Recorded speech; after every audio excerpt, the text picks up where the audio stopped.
the games and franchises or whatnot. The game I am currently playing through on my channel, which I guess I'll put the playlist at the end of this video. I don't know, probably. But Until Dawn. I'm playing the original, not the remake, because I have both. I just want to play the original because personally, I just like the actual dark horror aesthetic better. But this is not about the game. This is about the godforsaken movie that they're making. Now, I don't necessarily want to go through this article and read about a bunch of fucking movie details. What I do want to talk about is the reason why I think as soon as this movie comes out, it's going to be a fantastic punching bag that flops really hard.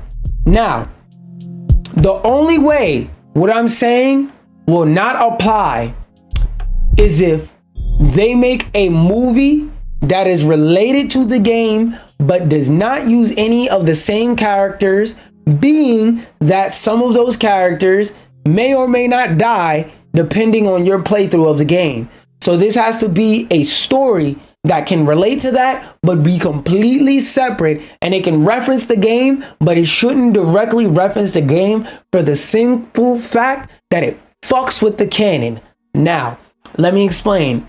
Sony may have seen successes with series like The Last of Us.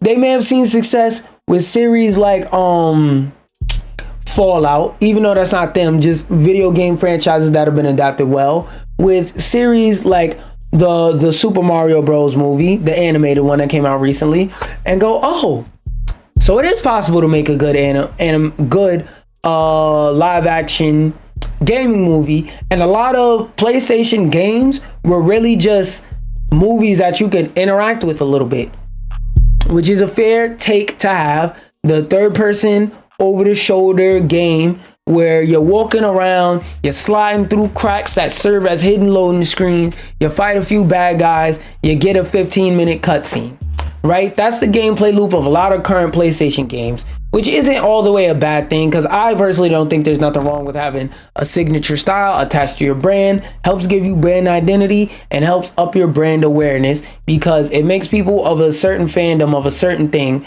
hyper aware of what you're doing. That being said, some of their games, just because some of their games, their story-based games, work as movies, that don't mean all of them do. Because with The Last of Us at 1, The Last of Us 2, Left Behind, and whatever DLC they eventually add to The Last of Us 2 are very linear, one canon having story. There's one canon in The Last of Us. There's no deviation. There's no fan fiction. There's no questionable alternate endings. There's one ending to The Last of Us 1. There's one ending to The Last of Us 2 that were crafted and designed to be the ending of those series for a specific way. With games that have multiple canons or that have multiple endings that are left open-ended, if your game has multiple endings, technically the ending is open-ended. Do not fuck with the canon. Please do not fuck with the canon by making a movie that retells the butterfly effect, changeable plot. Now, I know there's a bit of controversy around Fallout with the way that the New Vegas part of the franchise, some people say it could canonize certain things, or people are theorizing that it has canonized certain things that happened at the end of New Vegas. But first off, this shit is years, like at least 2-3 decades, probably 100 years after when Fallout New Vegas takes place. That's number one. Number two, god damn, nigga, can we let season 2 come out before we say what the fuck is gonna happen in season 2? Damn, season 2 may not even touch over none of that. But with that being said, the reason why the Fallout series worked is because it didn't retread ground that's already been tread in a game franchise that's known for having multiple endings. Meaning, if you retell the same story that was already told in one of the games, you have to pick an ending. The writers have to pick an ending that they like and basically make that ending canon, which if they make one ending canon, it will force other endings to become canon in order to make sense and line up with whatever ending of whichever game they choose is canon. And that's very fucking confusing. And you don't want that, because that discourages people from playing the games, and that discourages people who enjoy the game to watch your show. You're causing turmoil in a fan base, and you're fucking with the fan base's opinion of the show. Brings the watchability, the comfortability of watching your show and playing your game back and forth. Splits the fan base. That's never good. Never good to split your fan base. All right. Fallout, on the other hand, also has a world that's been established to be large enough, vague enough to be able to do something like a TV series that doesn't tread old ground. This shit, I'm not gonna lie. If they ever do make a Until Dawn 2, that bitch gotta be an anthology.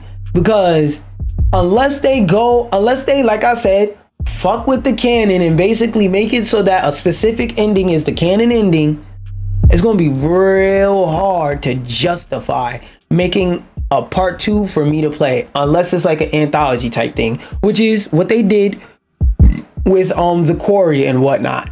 It's a totally different game that's totally separate. Now this, I kind of wanted to go over after I take a sip of some water, because my organs are screaming out because I've been talking. I've been letting air enter and exit and out of inside of me. So I need to lubricate my organs real quick. And if that doesn't make sense to you, I implore you, cut on the camera and talk to the camera for 51-ish minutes straight. Let's see if that shit don't dry out your insides. Well, maybe saying it dried out my insides is a bit of an exaggeration, but my mouth gets a little bit dry. This one, I don't give a fuck about reading the article, even though it's like 2 paragraphs short. I wanted to more so mention this in passing to anybody who doesn't believe in the animated film industry. Please always remember, animated films are not just a kid thing. The video game industry is not just a kid thing. There are plenty of grown-ass adults like me who will go to watch animated kids movies by themselves in a theater dolo, or would take a shorty or something like that to go watch these movies. All right. Because, like, for example, I always have no problem mentioning it. When Oppenheimer and Barbie dropped, I took my ass to the theater and I went to see Barbie. Now, I went to see it because I just wanted to see the movie, to be clear. But a benefit I didn't realize till I went to go see the Barbie movie was there was a lot of tutis in there. There was a lot of tutis in there. There wasn't too many dudes in there. And most of the dudes in there, they didn't land on the straight part of the spectrum. I'm gonna put it like that. They didn't land. There was a few that did, but those was already with they shorty. The rest of them usually landed somewhere on the spectrum that wasn't straight. Which, just to clarify, there's nothing wrong with that, but I'll mention that to shade. Wasn't a lot of competition. She a lot of tutti ready to open wide up. A lot of competition. Because please remember, Barbie's been around forever. So there was a lot of grown women in that theater, because a lot of people think any movie that has to do with like toys or cartoons or video games is just going to be a movie that kids is going to show up to. Nah, nigga. There's a lot of grown tutis in there. I'm just saying. And if you was like a teenage niglet, shit, you would have had very great pickings. There was a lot of tutis in there. Now, whatever you go after, that's on you, because I'm not a fucking weirdo. I'm just saying, it was a lot of tutis in there. But going back to this, I want to see what exactly are animated movies make up half of the top 10 films at the weekend box office for the first time in history. What are those movies? Terrifier 3, I know that's live action. That's a horror movie. The Wild Robot, I gotta see that. Joker, top 10. It's number 3. How much did it make? Distributor with greedy bitch ass niggas. It made 51 billion. Wait, estimated oh wait, no. Average low, where estimated weekend gross. Okay, 7 million. I mean, for a movie that's not bad, but for a WB movie that's bad. Beetlejuice, Piece by Piece, Transformers 1. I've been hearing good things about Transformers 1. I definitely got to put that on the watch list. And The Wild Robot, because The Wild Robot is definitely going to get more than one movie. Didn't even know a My Hero Academia movie came out. Not going to lie, don't care. The Nightmare Before Christmas was re-released, and I think The Apprentice is animated. I'm not sure, but hey, I respect it, man. I just really wanted to bring this up to mention to some people that, hey, stop sleeping on animated movies, stop sleeping on animated films. Just because you think it's some kid shit, that don't mean it is, and that don't mean that everybody thinks it is. What do we have next? Oh, let me drink some more water. My mouth is drying out more rapidly. I need to get some spit in there. But for those of you who don't remember, a little while ago, I was talking about what's the League of Legends people? Oh, Riot. Riot had a controversy where SAG-AFTRA, whatever the fuck, however you pronounce it, was having a disagreement with Riot Studios because of, allegedly, they were saying that they were engaging in AI like training. It was something to do with AI. I don't remember the exact details, but basically they were fighting for rights with AI and stuff like that. And they went on strike to fight against it. And they said, if your game already was in production, you're allowed to go ahead and work on it. But if you're a voice actor and you're in the guild and you're working on a game that hasn't already started production, you can't take the role. You gotta wait. Apparently, they're ready to resume negotiations, because at the time, Riot specifically, it was more than just Riot, but Riot was the biggest one because a lot of people, for some ungodly reason, like League of Legends. Riot was like, look, we don't know what the fuck y'all talking about. They just said in general, they might not be talking about us. We'll investigate into it and see what's going on, and we'll see what our options are and explore our options. Basically a bunch of corporate jibber jabber for, wait a minute, chill out, we could talk this through. After the strike, well, I'm assuming after the strike, it looks like they're ready to talk it through. There isn't much link to this article, so as I always say, we skip the first paragraph because that paragraph is usually put there for SEO reasons. SAG-AFTRA and the convenience bargaining group with whom the union negotiates its interactive media agreement will resume negotiations on the 23rd of October. The announcement read, the convenience bargaining group includes Activision. Who the fuck is Blind Light? Let me see what games they made. Search. Blind Light, our work. Yes. Exit out of there. A keyword studio. We craft performances to create worlds. Okay, they worked on Starfield, Guild Wars. Oh, damn, they worked on Deadass Loop. Okay, Destiny 2. Ew, Shitty 76. Epic 7. Skyrolls. Avengers, which I'm never gonna stop saying it. Avengers wasn't that fucking bad. If they literally take the live service element out of Avengers and leave the game exactly the same, shit will be a 10 out of 10. And Cookie Run. These are all banger games, but what the fuck do they do? A keywords studio. Your stories, your characters, our philosophy, working on games. Okay, yeah, cool. Control Shift T. Let me read and see if they're a game production studio. Like, what the fuck do they do?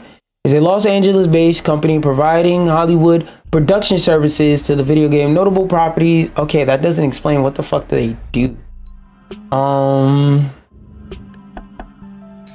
What does, yeah, what do they do? Provide Hollywood production services. The fuck does that mean? What are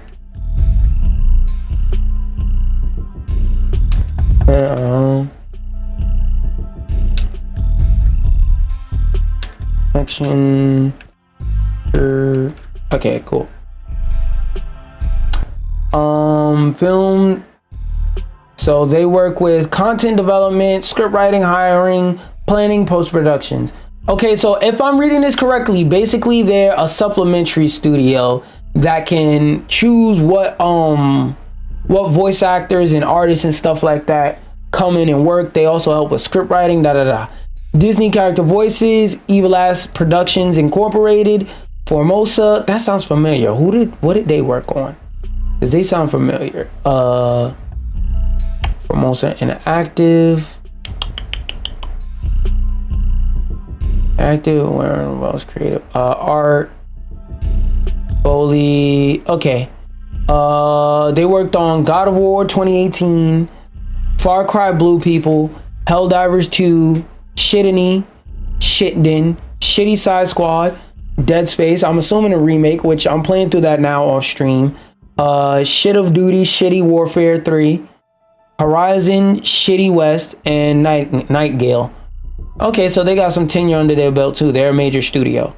They may be like a B tier studio or A tier studio or some shit like that. Not necessarily an S tier studio like a Nintendo or a Bandai Namco or Evil Ass Productions Incorporated, but they're up there. Insomniac, we know exactly what that is. Llama Productions, Take-Two, and What Greedy Bitch Ass Niggas Games Incorporated. No further comment is available from either party at this time though. SAG-AFTRA, I don't give a fuck. Just like it's FAFSA, I'ma still say FAFSA. SAG-AFTRA announced strike over the summer, saying that while it made deals with the IMA companies on nearly all issues after more than a year of negotiations, they couldn't come to terms for protections regarding artificial intelligence reproduction of voice actors and motion capture performers voices, movements, and likenesses, which I can understand because the threat of artificial intelligence is very scary. Because I'm not gonna lie, as somebody who's cool and who enjoys the idea of AI, a lot of people overestimate its current capabilities. The way I like to describe it is like this: AI is a hammer or a nail, right? You have a nail that you need to get in the wall. AI is a hammer that you use to put that nail in the wall. Now, what a lot of people are doing are they're trying to use AI to screw in screws when it was never meant for that. It's a hammer. If you bang a screw into the wall, that's not always a good thing that's going to work out how you want it to work out. Especially if you're using a screw to screw something into the wall, it's definitely not going to work out to use a hammer just banging that bitch through the drywall. Especially if you don't have a stud finder and whatnot. It's just not a good idea to use a hammer to put a screw in the wall. But a lot of people are using a hammer to put a screw in the wall and wondering why the fuck things are getting screwed. Yeah, I just thought of that on the spot. But what AI can be used to do is still some pretty impressive things. Because to go with that same example, think of it like this. Which one is easier? Taking a hammer, tapping it a couple times to put a nail in the wall, or putting a nail in the wall with no hammer, no tools. You just gotta like the fighters at Undisputed when they just power punch you the whole damn match. Imagine if every time you wanted to put a nail in the wall, you had to sit there and go and punch the nail in the wall. Just that would be annoying as fuck, right?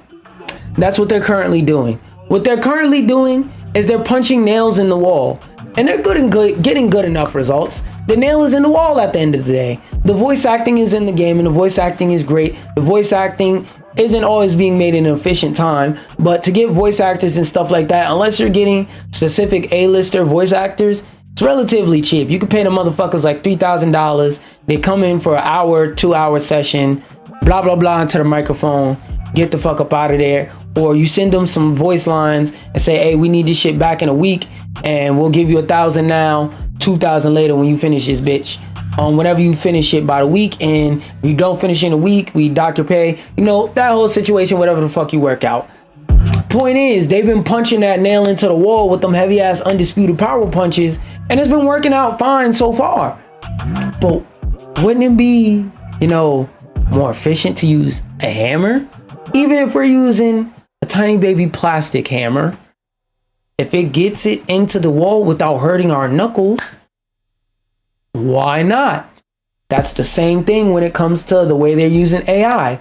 If we can get these voices in the game or get different inflections and stuff like that, where we're just having them say certain sample phrases into a microphone, then we're using their vocal likeness and putting it into an AI text-to-speech machine that's getting all these crazy inflections and things out, and with a recognizable voice for the Lolo, because you could only pay the person once and not have to pay the AI again after you buy into their, let's say, $100 subscription service. $100 is $100 a month to duplicate however many voices you want. Whether it is or isn't ethical, is way cheaper than paying 10 different people $20,000 overall, different rates, to come in the studio and go blah blah blah, or to send them money and just hope they return lines back, you know? So I'm not advocating for the use of AI voices, by the way. I'm just explaining why this is an issue that's even to be thought of, just in case you don't have any context and you're like, yo, why the fuck is this so important to them?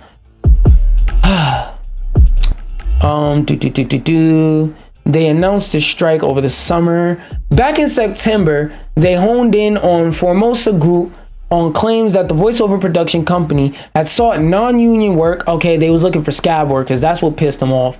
Via a shell company for a video game currently in development. In response, they filed a complaint with National Labor Relations Board and explained its strike to League of Legends, one of Formosa's biggest games. Oh, that's why I know their name, League, which provides huge amounts of voiceover work.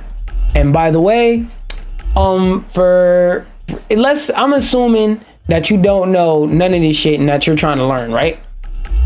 Basically, if a union goes to the labor board, to the labor relations board, to report you, nigga, it's up. It's up.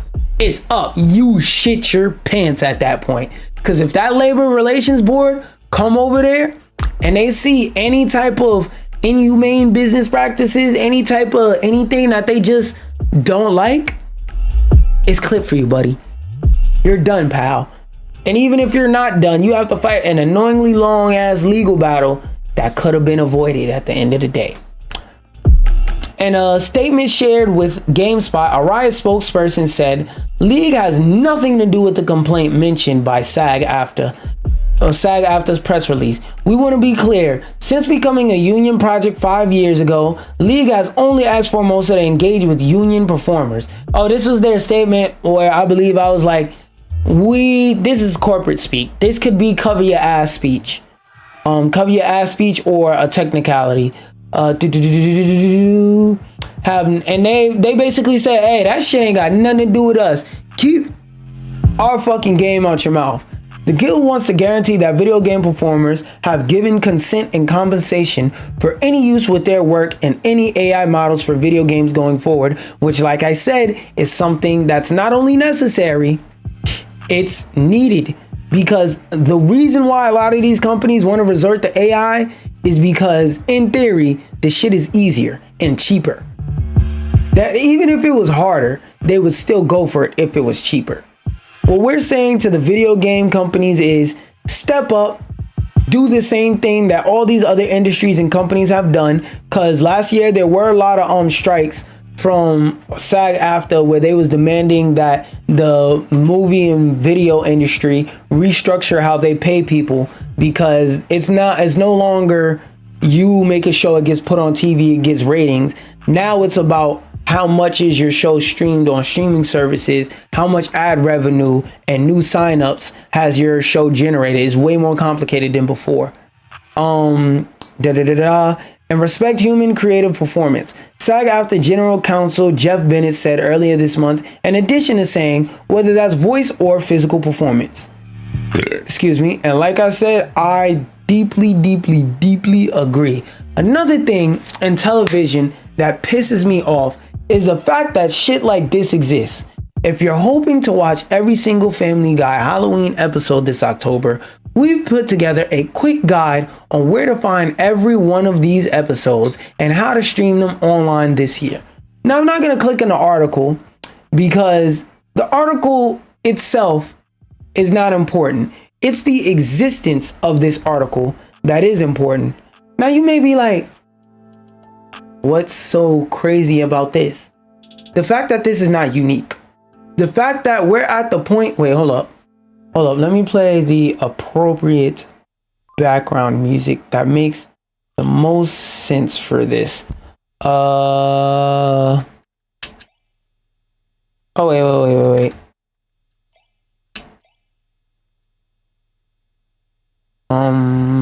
Hold up. Hey, X, let's go on to Google Tube. Let's go on to Google Tube. Find free background music. Free to use. There we go.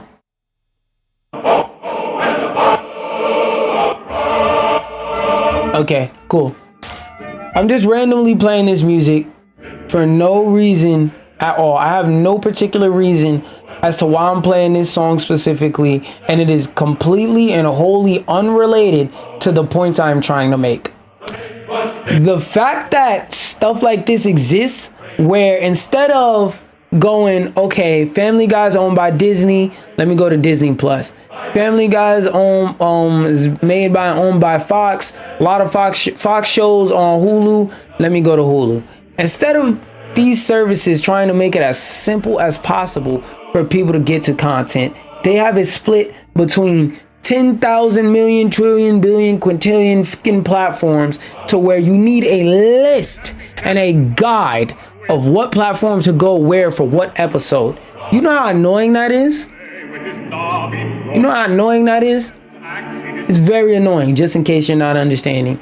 But I'm not going to say where, even though they're as easy to find as 3210 backwards. There's sites that have all these things in the same place for free. Why is it that people have to pay to get less content than if they were to access it for free? Remember, it's usually a service issue, not a pricing issue. Okay? You can't promise people that you're gonna give them, let's say, $16 a month worth of service, and then give them $5 a month worth of service, $2 a month worth of service. That's never gonna work out for you. That's never gonna work out for you. Just imagine you go to the store and you see an Arizona. Everybody know Arizona costs $1. You take it to the counter and they're like, nah, $6, gang. Huh? You're not gonna charge me $6 for a product that's worth $1. No, that's not gonna happen. Streaming services, please cut this shit out. Please. Get rid of this shit. Just put all of it on one platform. This one I kind of wanted to, hold on. Oh, yes. Is this a video about it? Okay, there's a trailer about it. Cool, so I don't need to read the article. But I saw this headline and I thought this idea was interesting. Now, what is the idea, you ask? Atari 50 Studio. Oh, I don't know what the fuck. I don't know how to read that. But Atari 50 Studio is apparently releasing an interactive documentary for Tetris, or Tetris Forever. And it's coming out in November with 15 plus games on all platforms, because Tetris is so easy to run. I could probably run it on a Samsung Galaxy 4. Matter of fact, I'm pretty sure I could run it on a Samsung Galaxy 4. Now, the idea of this documentary intrigues me a lot, because I've never seen or heard of an idea like this, especially for a game franchise that has such a deep and rich history to be explored. I just want to watch this trailer and see what it's hitting for, see what they talking about. Tetris has always had fire music. How much is it gonna cost, if it even has a cost? What the fuck? So many different styles and aesthetics of Tetris. Ooh. This seems like, now that I think about it, unless they're giving some type of history, this seems like just a really cool way to market Tetris. Like a super Tetris collection, where you could get like 15 different Tetrises, or Tetris games, whatever the fuck you want to say, at once. They got Tetris fucking Game Boy in here. Yeah, 40 years in the making, yes. A lot of these Tetris games you could run on a toaster and not have to worry about overhead or none of that. 15 plus is already crazy, and they done showed like at least 10 games in here. Okay. They didn't show too much, but I want to know, like, during this collection, is this just a big ass collection of different Tetris games and whatnot, that they're just calling an interactive docket and what was it? An interactive documentary just to help push out units? Or are they actually going to be giving you some type of history lessons, breakdowns, some type of real showing of the history of Tetris? I'll read up a little bit. Tetris Forever includes more than 15 single-player and multiplayer titles, some of which have never been available. That's alongside an authentic recreation of the very first Tetris, which was developed on a Soviet Electronica 60 computer system by Alexei, I don't know how to pronounce that last name, but Alexei P. in 1984, plus digital clips on Tetris Time, blah, blah, blah. So I don't see many details beyond size. This sounds like a big ass collection. They just used a cool term to market. Another thing that is just something they're doing for marketing is YouTube allowing a formerly premium feature to now be rolled out by everyone. I'm just bringing this up to say, don't be fooled. This used to be a feature that was fucking free. It used to be a feature that you could just use in an app. It was a free feature. They took it out because nobody used it. They brung it back, put it in premium, and now they're putting it back on free. I just wanted to call them out on their bullshit for the one time. Just make sure it's known.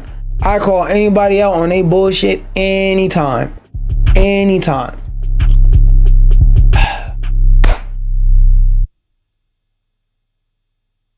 Let me sit down for this one because we talking about Adobe. And you know how I get and how people who enjoy the creative arts and the creative arts industry, you know how we get about fuck ass Adobe.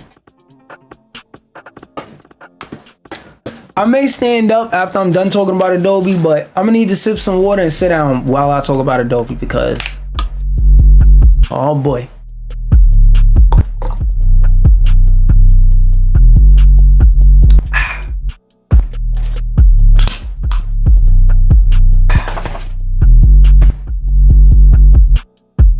Adobe's experimental tool can identify an artist's work online or on a tote bag.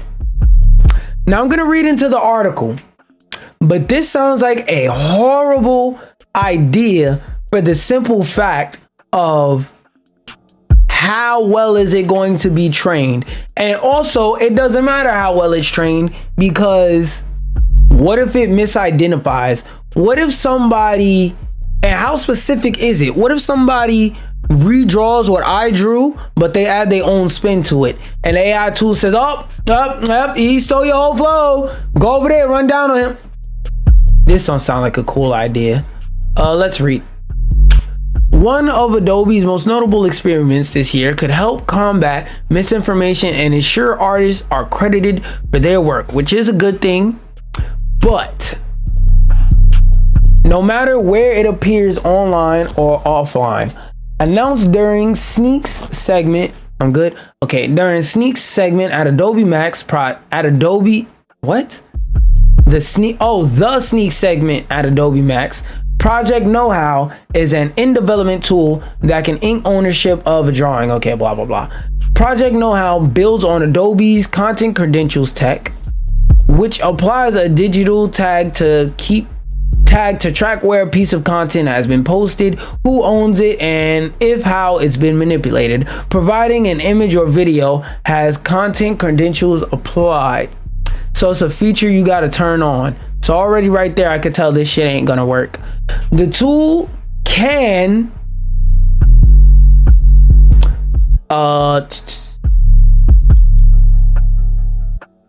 wait, where was I?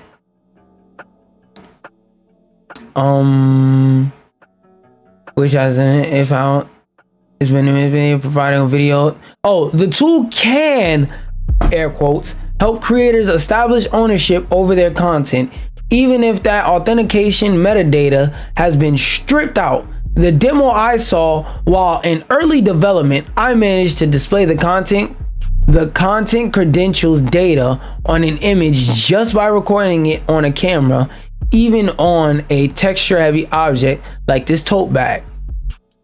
Okay, camera view, content credentials image. This could solve a multitude of gripes that artists face. Okay, yeah, it could help fight stolen art, but how does it actually work?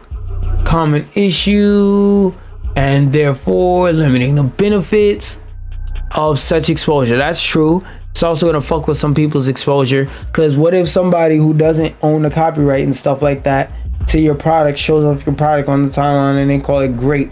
Is your account just automatically gonna try its best to nuke their post? Basically, is this gonna get fucked up in translation? Because a lot of this looks like it depends on bots talking to bots. I don't know. Only time will tell, but I don't feel like reading further in this article. This seems like an interesting feature, honestly. Oh, these 3 articles. Which one is it? Which one is the same as the other 2? Okay. This one is the one I want to look at. Okay, I was making sure that, actually, let me make sure that tab don't start up. Okay, cool.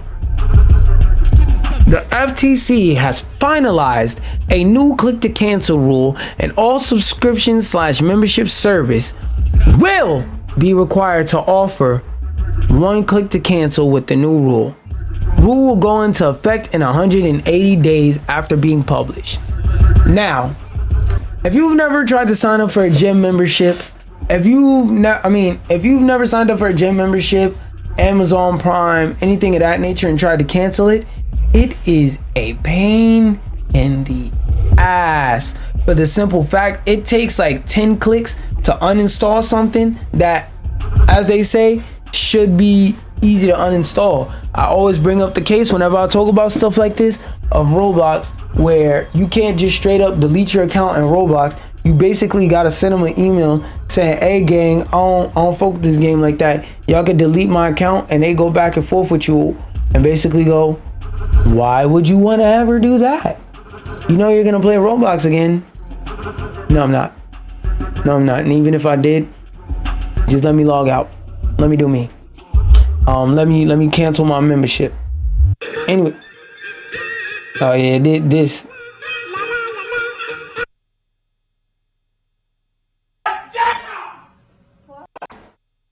What the fuck, y'all? God damn! God damn! God damn! What? Fuck! We know they out here struggling, but that's the name of the game. Let's read into the article a bit. Oh no. So if you want, you could go to verge.com, and they have the whole 320 build document, I believe. But for that, I'm not gonna lie, you might have to look up a Vox Media or something else breakdown. We're just gonna read the article and get the basics. Ooh, actually, fuck that. If this isn't crazy long, we'll read what the White House has got to say. Oh, okay, it's not too long. Finalized, blah, blah, blah. Unwanted subscriptions add up for Americans. Okay. Let's look at the pretty pictures.